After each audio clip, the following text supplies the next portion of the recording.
President Trump speaking yesterday in Chicago, blasting that city's crime rate, calling it an embarrassment, and slamming the Chicago police superintendent, Eddie Johnson, who was not at the event. Here's a man that could not bother to show up for a meeting of police chiefs, most respected people in the country, in his hometown, and with the President of the United States.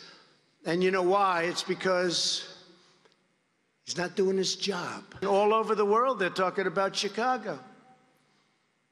Afghanistan is a safe place by comparison. Let's bring in Kevin Graham. He is president of the Chicago Fraternal Order of Police.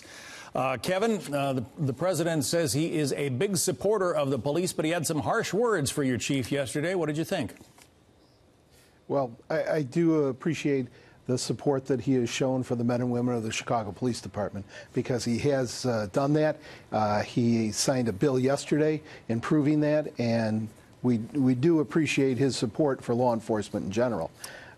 He made some comments about our superintendent, and as you know, in Chicago here, we took a different opinion of what the superintendent did, and because of that, the Fraternal Order of Police Board of Directors took a vote of no confidence in the superintendent.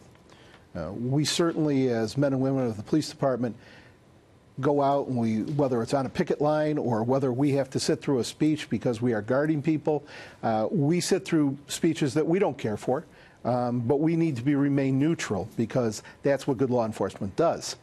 So we took a very dim view of what the superintendent did by saying, I'm not going to show up because I don't believe that his values are in line with the city of Chicago's values. Let's play for our viewers some sound from Superintendent Johnson so they can hear in his own words his response to the president. Sure.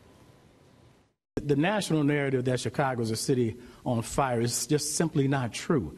We have our challenges on the south and west side, but I want to remind people that we also have 17 neighborhoods in this city that are safer than Manhattan and L.A. And I think, you know, getting caught up in negativity has just never been something that I do, and I'm certainly not going to do it now.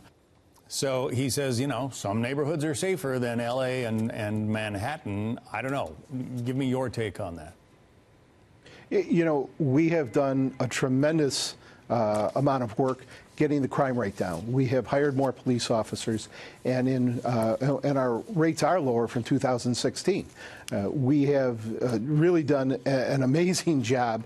Last month, the men and women of the police department got 1,000 guns off the street in 1 month in the city of Chicago. Those are guns that are going to be used for criminal activity, and certainly we have done a great job of doing it. So when we talk about the city and how safe it is, I would encourage everyone to come to the city. You can walk down Michigan Avenue. Many parts of the city are extremely safe. But I will tell you this, that the reason they're safe is because of the hard work of my members in the FOP going out there and getting the criminals off the street. It does appear that your police officers there are getting the job done. I want to put up some of the statistics. Shooting incidents, 1,761, big number, but it's down 10% year to date over last year. And homicides overall stand at 413 in Chicago. That's down 11% from last year. Is that because of your members or because of the superintendent's policies? Well, our members are the ones that are going out there and doing the work. I'd like to point out also that they have done this without having a contract for the last 2.5 years, with demoralizing policies. They have gone out and showed that they are outstanding police officers that care about the people of the city of Chicago, and that's why we have a reduction in crime. The president said that the sanctuary city policies endorsed by Mayor Lightfoot and Governor Pritzker are part of the problem, that the federal government made 1,000 requests from ICE agents to hold people who were jailed in Chicago, and those requests were denied by jail officials. How do you feel about that? Well, we have a responsibility to work with our partners in law enforcement, both locally and federally. And when somebody asks us to hold a criminal, we should be complying with that. We certainly will assist If a law enforcement agency, no matter who it is calling for assistance because they are trying to arrest somebody and they need assistance because they're in danger, we are going to respond and we are going to help them.